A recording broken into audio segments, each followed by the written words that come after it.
National human rights కౌన్సిల్లో ఉన్నటువంటి పెద్దలకు, తెలంగాణ, ఆంధ్రప్రదేశ్ తులసి మొక్కల్లాంటి మీడియా మిత్రులకు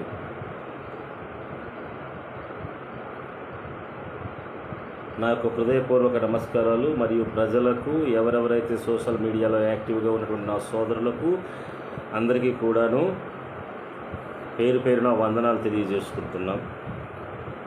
ఇటీవల కాలంలో కొద్ది రోజుల క్రిందట national human rights council NHRC 3వ వార్షికోత్సవ మహాసభలు జరుపుకునే 4వ ఏడులోకి దిగ్విజయంగా నడుస్తుంది.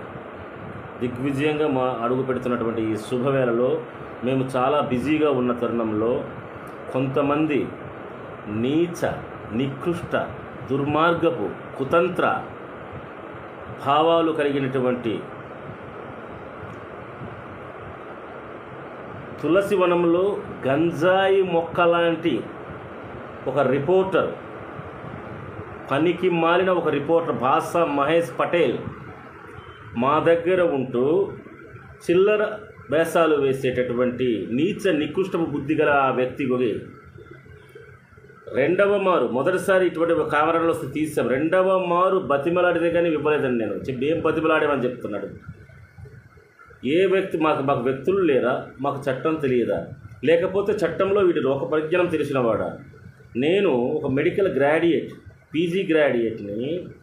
ఈయన ఒక మరి చూపించాలి, ఆయన చెప్పాలి. అసలు జర్నలిజంలో డిప్లొమా ఉందో, డిగ్రీ ఉందో, ఏం చేశాడో తెలియనటువంటి ఒక ఊరు పేరు, సరైనటువంటి నిర్దేశం, సరైనటువంటి అవగాహన లేనటువంటి నికృష్టపు నీచులైనటువంటి ఆ భాష మీరు చూసుంటారు. మేము వాడలేకపోతున్నాం అలా. ఎందుకంటే వాడు పెట్టినటువంటి ఆ సోషల్ మీడియా మెసేజ్ల భాషను ఒకసారి చూడండి. ఏ నిజమైనటువంటి జ్ఞానం కలిగినటువంటి ఆలోచన ఉన్నటువంటి ఏ రిపోర్టర్ అయినా, ఏ జర్నలిస్ట్ అయినా అటువంటి భాషని, ప్రయోగాన్ని వాడతారా అనేది జర్నలిస్ట్ మిత్రులే గ్రహించాలని కోరుకుంటున్నాను. దయచేసి అర్థం చేసుకోండి, చేసుకోమని మరీ రిక్వెస్ట్ చేస్తారు. ఎందుకంటే ఆ భాషని కానీ, ఆ ప్రయోగాల ఇది కానీ, అది తులసి మొక్కలు లాంటి నిజాయితీ పరుడైన ఏ రిపోర్టర్ కూడా వాడరని మేము నమ్ముతున్నాం. National human rights council national chairman నా పేరు డాక్టర్ సంపత్ కుమార్ అండి. నేషనల్ చైర్మన్గా మీకు రిక్వెస్ట్ చేస్తున్నాను. తెలంగాణ, ఆంధ్రప్రదేశ్ రాష్ట్రాల్లో ఉన్నటువంటి మీడియా మిత్రులు, తెలుగు మిత్రులు, ఎవరైతే మంచి అనుభవం ఉన్నవాళ్ళు, తెలివైన వాళ్ళు, అన్నీ తెలిసిన వాళ్ళు ఉంటారో, చదువుకొని మీరు ఒక జర్నలిజంలో మంచి గుర్తింపు పొందినటువంటి వాళ్ళు ఉంటారో, అటువంటి వాళ్లకు మా తరపున, నేషనల్ హ్యూమన్ రైట్స్ కౌన్సిల్ తరపున మేము చేస్తున్నటువంటి ఒక ముఖ్యమైన రిక్వెస్ట్, మేధావులకు, విన్న మేధావులు కూడా దయచేసి మా రిక్వెస్ట్ను ఆలకించాలని కోరుకుంటున్నాం.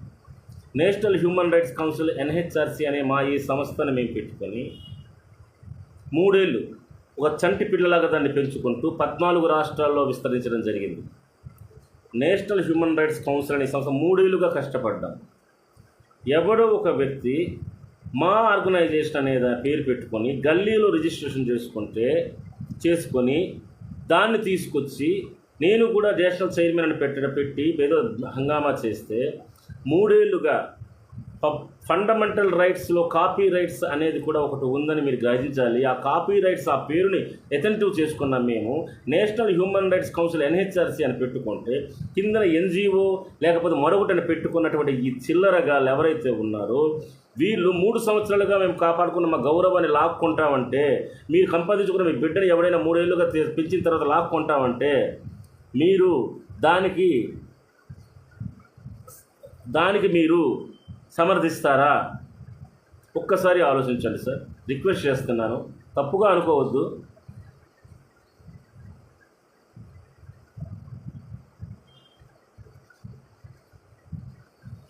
క్షమించాలి, మధ్యలో ఏదో ఫోన్లు వస్తున్నాయి, దాన్ని కట్ చేసి వీడియో పూర్తి చేద్దామని చేశాను. అయ్యా, 3 సంవత్సరాలుగా మీరు ఒక బిడ్డని పెంచుకొని ఒక చెట్టుని పెంచుకొని ఒక ఒక చిన్న పిల్లని ఒక డాగ్నైనా పెంచుకొని ఎవడైనా ఇది నాది అని లాగేసుకుంటే, దౌర్జన్యంగా తీసుకుంటే మీ కడుపు మండదా అండి? మీ కళ్ళెంబడి నీళ్లు రావా అండి? ఒక్కసారి ఆలోచించండి. పెద్ద మనుషులు, మీరన్నీ తెలిసిన వాళ్ళు కదా. అలాగే ఒక ఆడపిల్ల వచ్చి సంస్థ ద్వారా ఏదో నష్టపడిపోయిందని ఒక పనికి మాలిన వాడు మాటలు నమ్మి, ఒక వెధవ నికృష్టుడు ఒక వెధవ మాటలు నమ్మి వచ్చి